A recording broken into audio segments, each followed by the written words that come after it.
This is a, thank you so very much.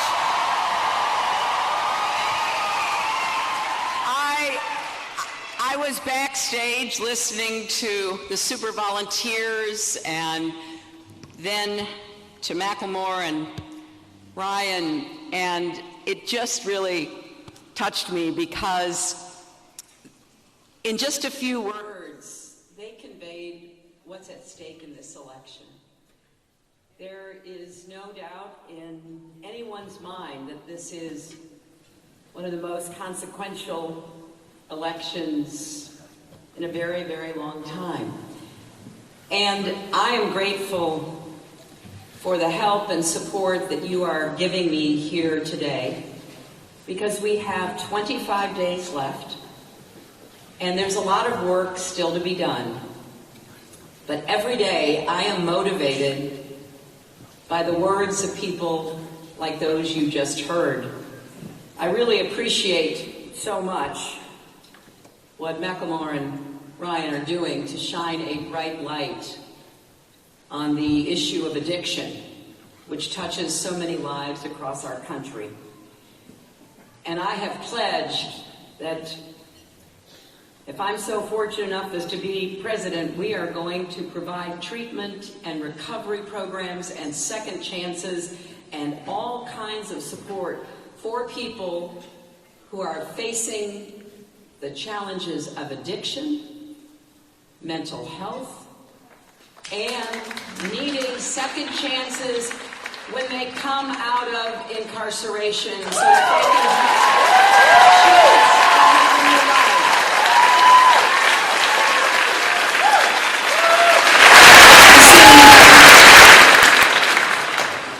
People ask me all the time, how can you do this?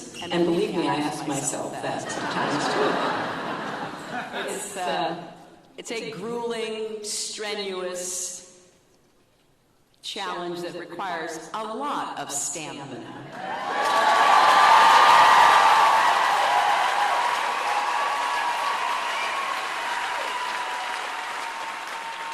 But what gets me up and keeps me going are people's stories. Stories about what they have faced and overcome. Stories about what they hope to get in terms of help, respect, recognition.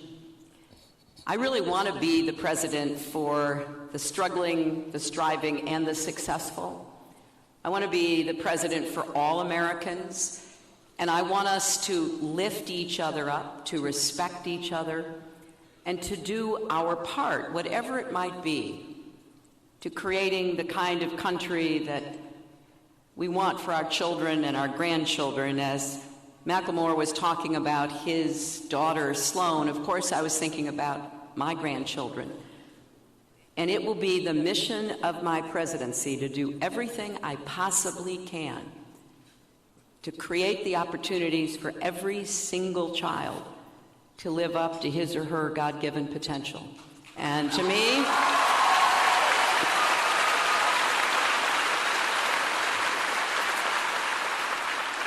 there is no more important task for a family, a community, or a country and our world. I want to thank your terrific elected officials. I have such a great deal of respect for them.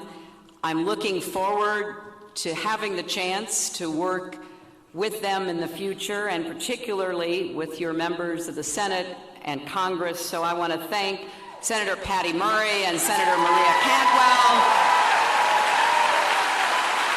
Congresswoman Delveny, Congressman Rick Larson, Congressman Adam Smith. I want to thank your governor, who I've had the chance to work with in the past, Jay and Trudy. Thank you both. Mayor Murray, Executive Constantine. I am excited about having the chance to work with them, and I also want to thank the team that put this amazing event together, led by Lindsay Reutemann and the Northwest Finance team for our campaign.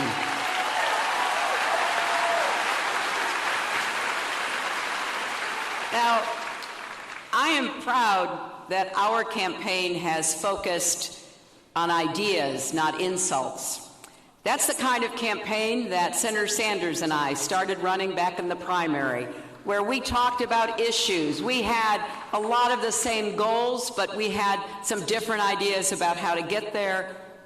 And after that was over, he and I joined forces to come up with a plan to make college affordable by making it possible for you to attend a public college or university tuition-free or debt-free and be able to pay back and refinance all of your loans. That is the challenge we are going to address together.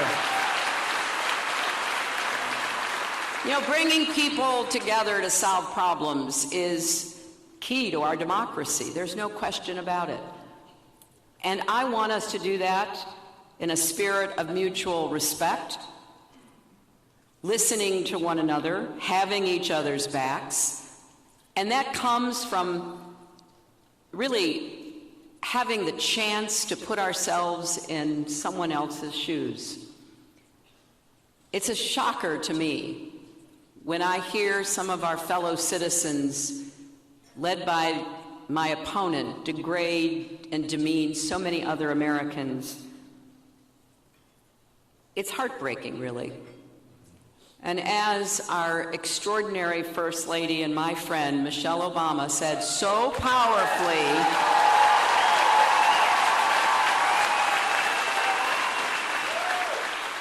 when they go low, we go high.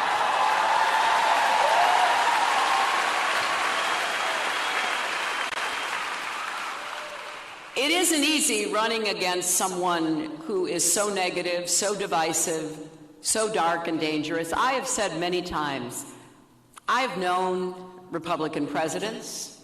I had to work with President George W. Bush after 9/11 when we had to rebuild New York City, and he gave me his word, and he was good to it, that we would get the resources we needed. I've known people who've been nominated by the Republican Party. I've had my differences with them on policies and principles, but I never questioned their fitness to serve. Donald Trump is different. He is unqualified and unfit to be the president and commander-in-chief.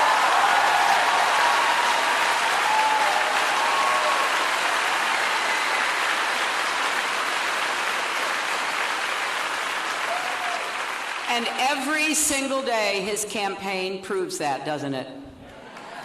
He has now said that he's going to engage in scorched earth attacks, as if what he'd been doing wasn't already scorched earth attacks. And I've said, you know, I really don't care what he says about me and what he does going after me. I am not going to respond to that, but I will stand up and defend everyone else who he insults, he degrades, he demeans.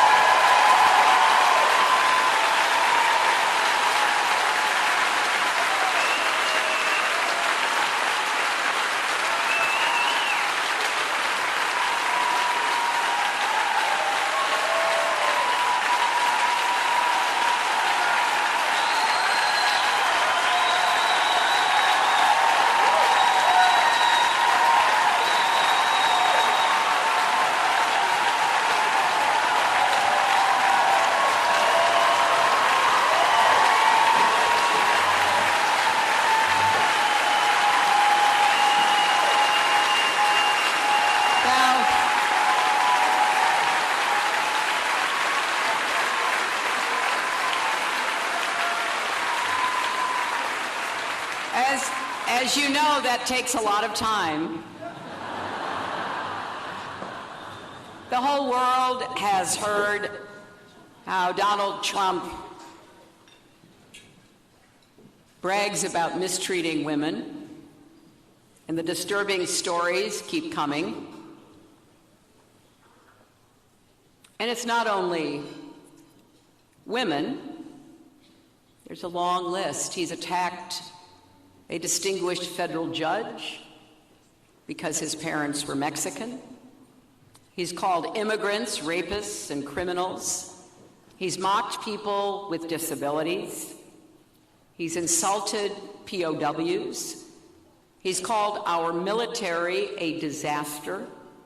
He's ridiculed Native Americans. He has been so bigoted about Muslims here at home and around the world. And he has promoted the lie that our first black president wasn't born in America. This is who Donald Trump really is. We know that. Now we have to demonstrate who we are.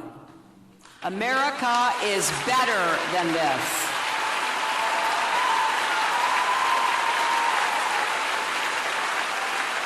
Now, there's a lot about this election that is dispiriting, unsettling.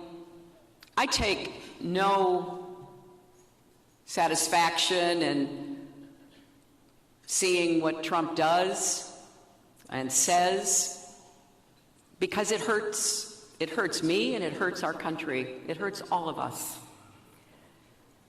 And for a lot of people, it is too much. They want to turn away, and I totally get that.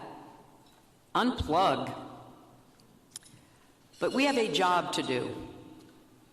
And it is not just to win this election, although that is the first order of business. We have to win.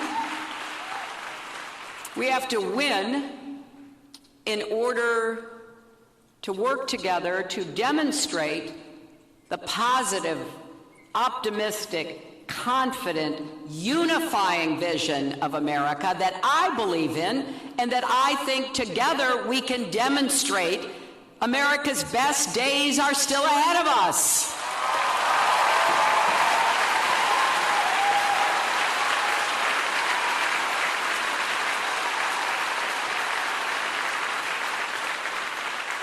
And we need to send a message to all of our children, all of our little girls and boys who are watching this intently. I've gotten letters from parents and teachers talking about what their kids in their classroom or in their homes are saying and feeling. I got a letter from a woman who adopted a little boy when he was just a baby from Ethiopia. He's an American now, naturalized American. This is the only country he's ever known. And he is now 10 years old, aware of what's going on in our political campaign. And he said to his mother, "If Donald Trump wins, will he send me back to Ethiopia?"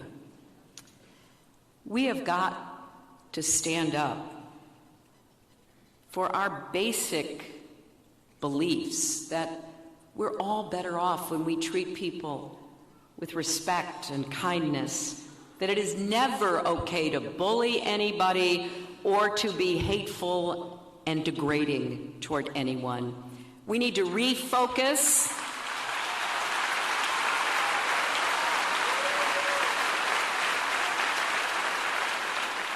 on what our campaign has tried to be about from the very beginning. I ran because I really believe that we need to build on the progress that we have made under President Obama, that we need to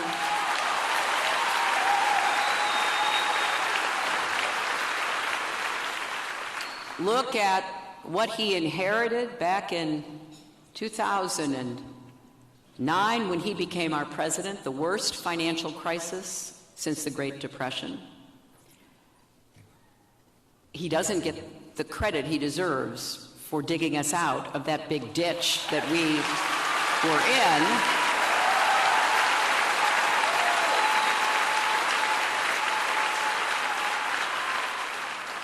And to be very clear-eyed about the progress we've made, but the work we still have to do. Too many families are still struggling. Too many kids are burdened by student debt, and a lot of them can't afford college in the first place. Too many come to kindergarten and first grade unprepared, unready to learn. Too many older people can't afford their prescription drugs. The cost of health care is going up, premiums, co-pays, deductibles, and we have to tackle that together. Too many Americans feel like our country no longer has a place for them because of their religion or their race or their national origin or their gender. They're feeling that especially now. So I've said we have to face 3 big challenges. Number 1, we've got to get the economy working for everyone, not just those at the top. And we can do this.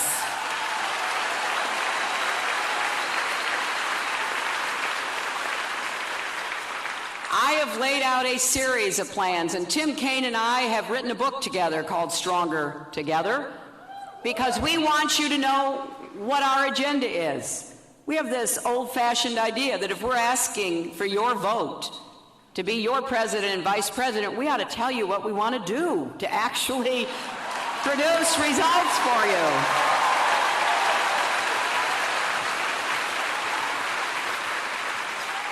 So we want to invest the biggest investment in new jobs since World War II. We want jobs in infrastructure, our roads, our bridges, our tunnels, our ports, our airports, our water systems. And we want to build a new modern electric grid to be able to take and distribute all the clean renewable energy we're going to be producing.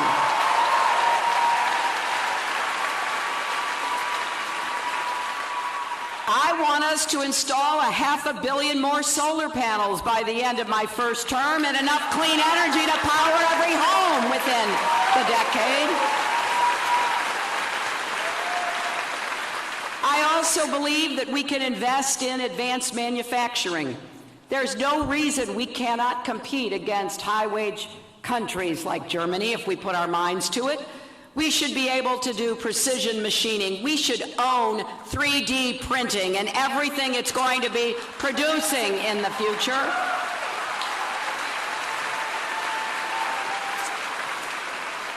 We need to invest in research, technology, and innovation. We've always been the global leader, but we've fallen back a little bit. And boy, there's so much we're on the brink of being able to understand, the breakthroughs that could come. And when it comes to clean renewable energy, we have to not only combat climate change to save our planet, we have to do it to create the millions of new jobs and businesses that will come about because we are committed to do so.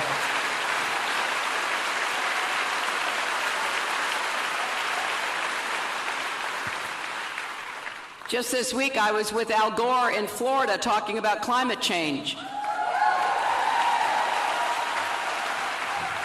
And here's a little interesting factoid. Because of Republican leadership in the state of Florida, the current governor of Florida, Jay knows him, he put out an edict telling the state government employees never to mention or write the words climate change. So Florida, the Sunshine State, has less solar power than New Jersey or Massachusetts because they don't have leadership that understands what needs to be done. And as Al and I were talking, Al said, look, you know, this is not only critical for our country and the world, but it is something that would be smart for Florida because they're having sunny day flooding, and they're already seeing the results of climate change. Al also said he is Exhibit A for everybody to understand each vote really does count.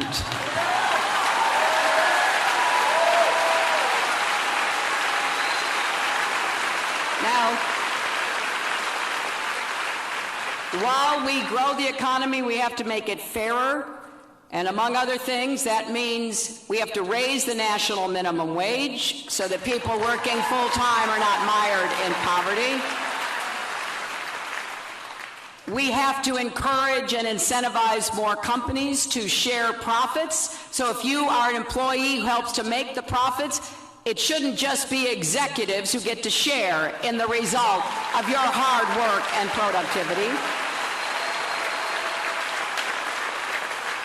And it is way past time for us to guarantee equal pay for women's work.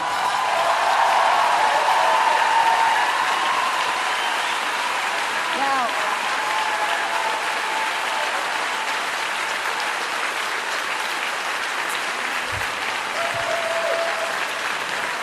I talk a lot about that, as you might guess. So when I talk about equal pay and paid family leave, something else we need, and affordable child care, my opponent and his supporters accuse me of playing the woman card. Well, I'll tell you what, if standing up for those issues is playing the woman card, you know what I say, deal me in.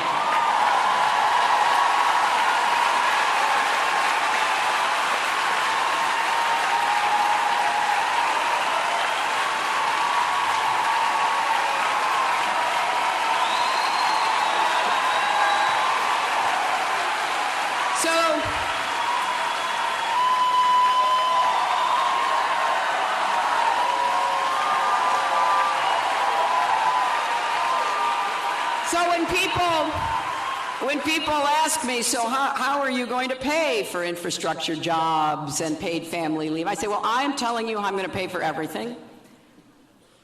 I am not going to add a penny to the national debt. We're going to go where the money is. We're going to make the wealthy pay their fair share, and we're going to finally close those corporate loopholes. And it would be a good idea to start with my opponent.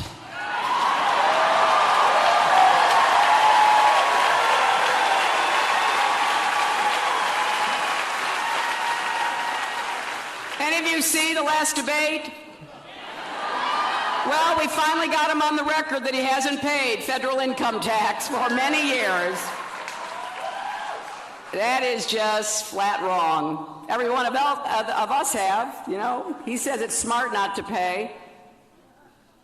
That means he thinks all the rest of us are stupid, but I think we are doing our part to support our veterans, our military, Pell Grants, health care.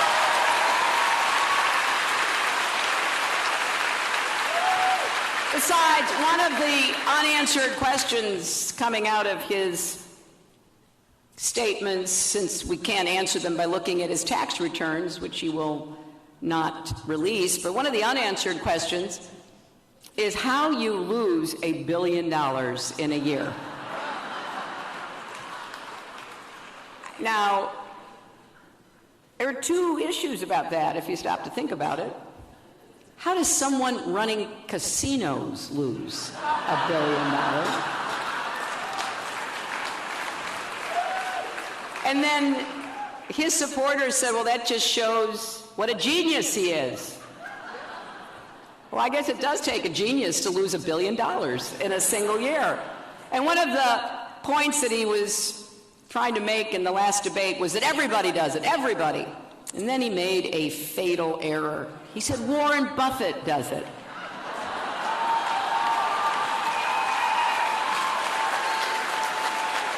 Not that he would have ever asked for my advice, but I would have been happy to tell him never pick a fight with Warren Buffett.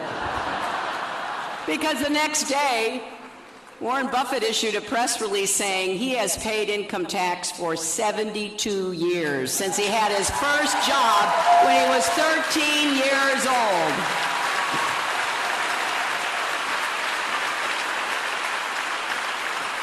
He also said that he's under audit, and he has no problem releasing his tax returns.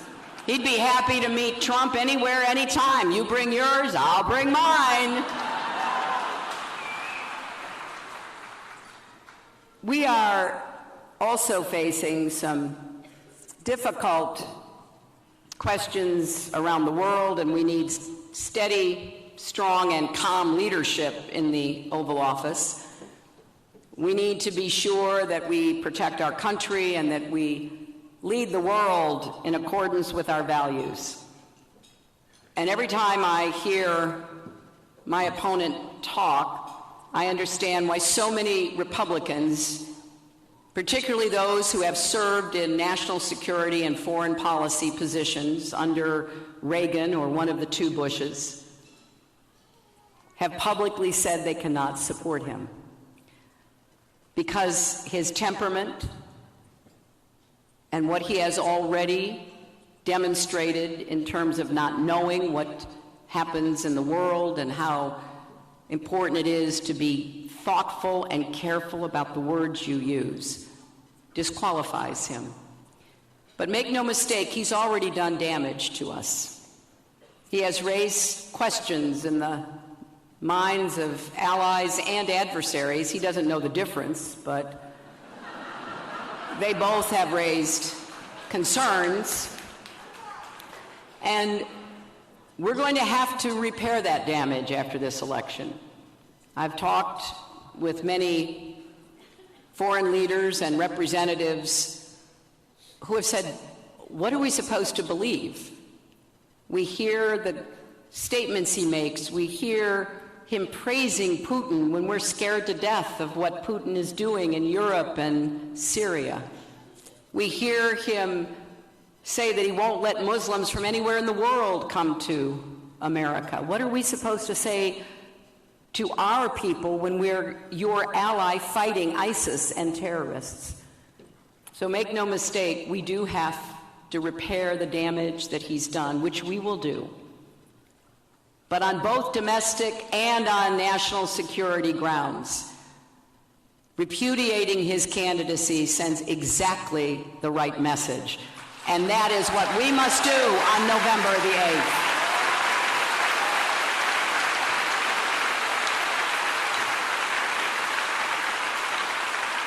And don't forget, the next president could appoint more than one Supreme Court justice.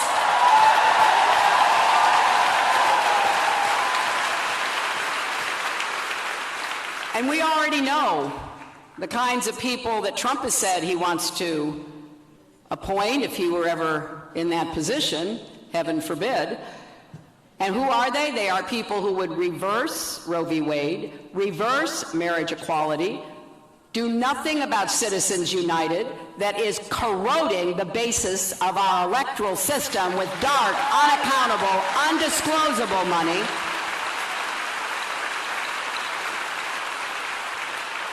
And for so many people, this becomes one of the most important reasons to vote. Now, I'm trying to close this campaign the way I started my career, fighting for kids and families.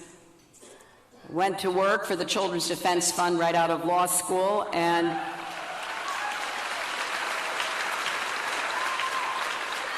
have had the great privilege of working to open schools for kids with disabilities, stand up against discrimination that keeps African American kids out of schools, try to do what we must to reform the criminal justice system so that it is not discriminating against African American and Latino and Native American people.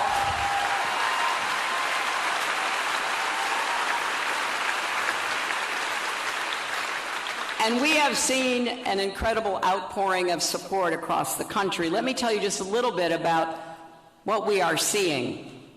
In Florida, 2.8 million voters have already requested vote-by-mail ballots, which puts them on the path to break records.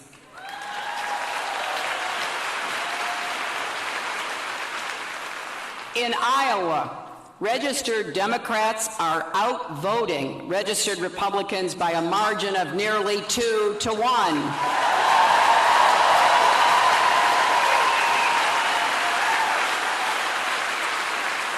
In Colorado, registered Democrats outnumber registered Republicans for the first time in years.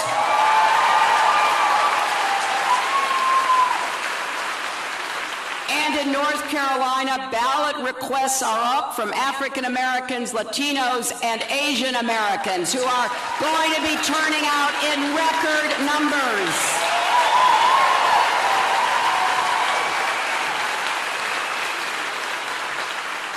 And as you know, here in Washington, things are looking great for Senator Murray and Governor Inslee.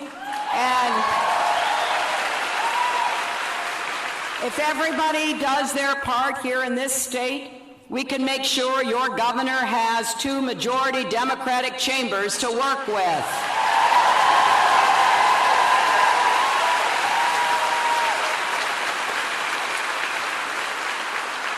Now, beyond the numbers, I can tell you enthusiasm on the ground is tremendous. Yesterday morning, I went to one of our field offices in San Francisco where hundreds of people come in every day, some of them showing up at 6 a.m. to start calling the East Coast, to remind people to get registered and to do everything that they can to help us turn out the vote. And if you get a chance, you should really check out the OH Votes Early. That's Ohio, OH Votes Early, hashtag on Twitter. There are such inspiring stories. I was seeing some of them on TV and online that were being sent and broadcast of people standing in line starting the night before early voting began because they were so determined to be sure that their vote counted. Everything we are seeing reflects that Americans understand how critical this election is, and they are ready to stand up and vote for the kind of country that they believe represents the best of our values, who we are, who we can be together. So, my friends here in Washington, a big vote is not only important to send that message from this great state, but also to elect Democrats down ballot. So if you believe as I do, that no matter who you are or what you look like or who you love, you have a place in America, then you've got to vote, and you've got to get your friends and your family to vote.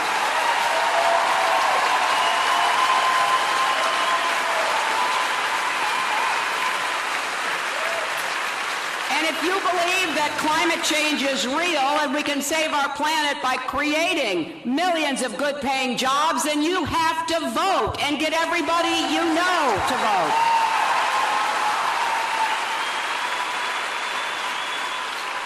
We can go down every single issue you care about because it will be on the ballot. Maybe not listed, but represented.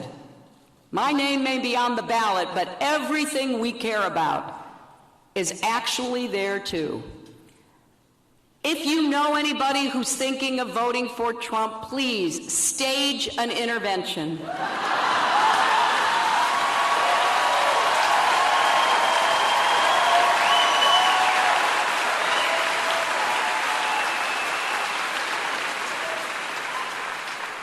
They must care about something that you care about.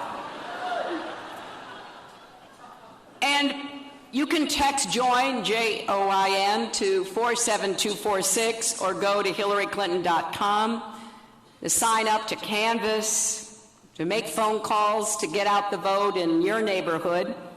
We'd love to have you come to our local field offices and make calls to voters. And we need to make sure everyone gets their ballot in the mail next Friday and sends them in.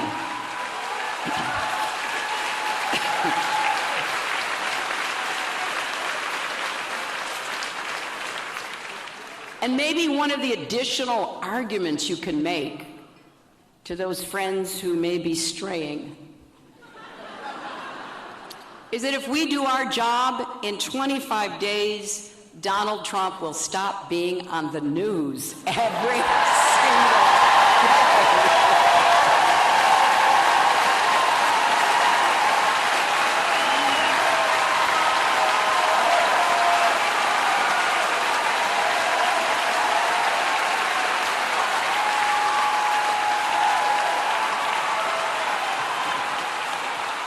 And remember, friends don't let friends vote for Trump.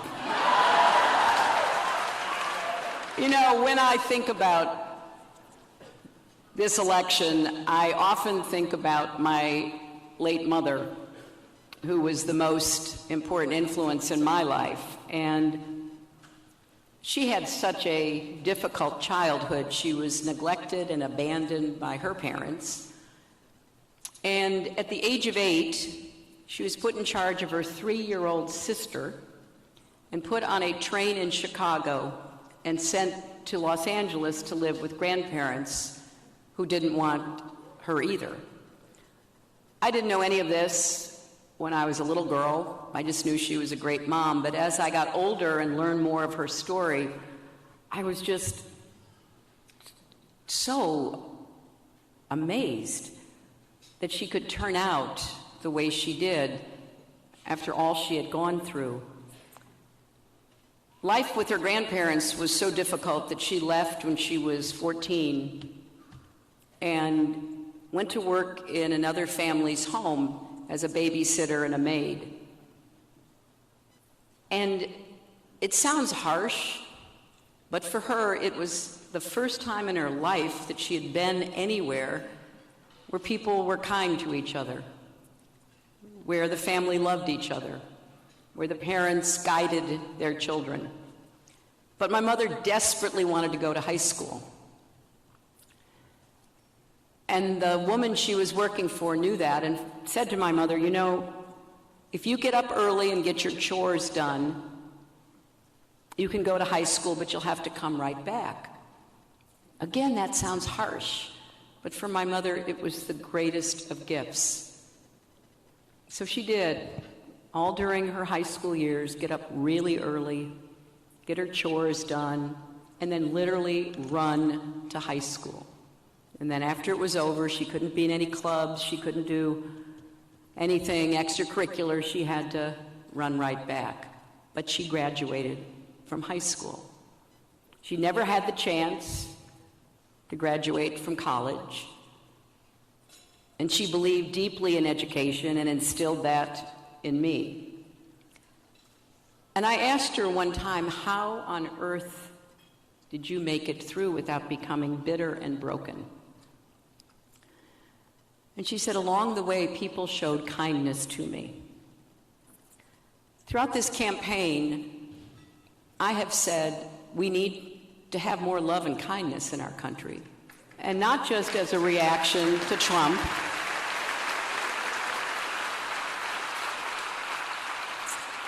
but because our whole democracy is held together by mutual respect, by understanding what someone else wants and what you want and how you work through to obtain compromise. I'll tell you, two of the people who understand that better than anybody else that I have met and worked with are your two senators. Senator Murray and Senator Cantwell understand how democracy is supposed to work.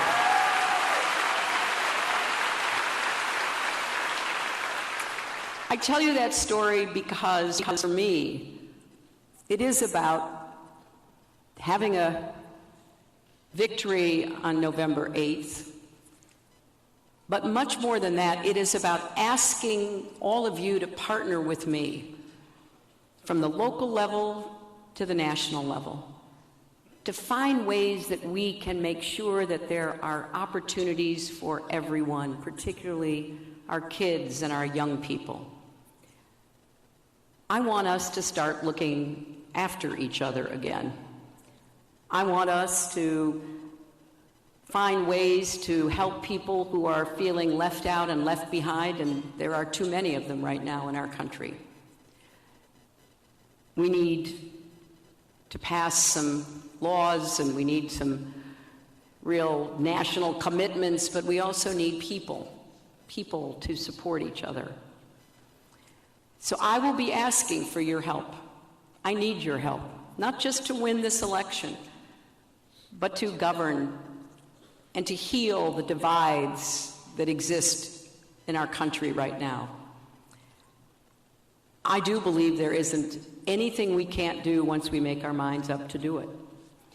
So if you want to be part of helping me build that future where we can be optimistic and confident and people can believe that there will be better days ahead, then do everything you can between now and the election.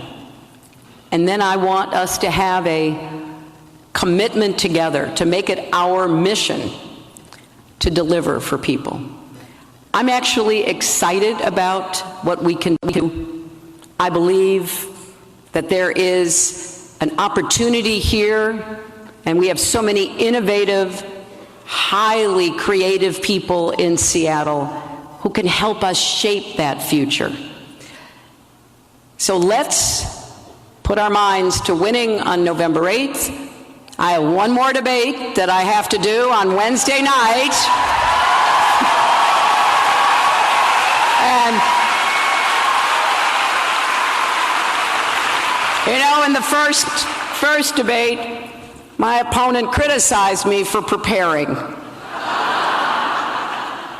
And I said he was right. I did prepare, and you know what, Donald? I prepared for something else. I prepared to be President of the United States.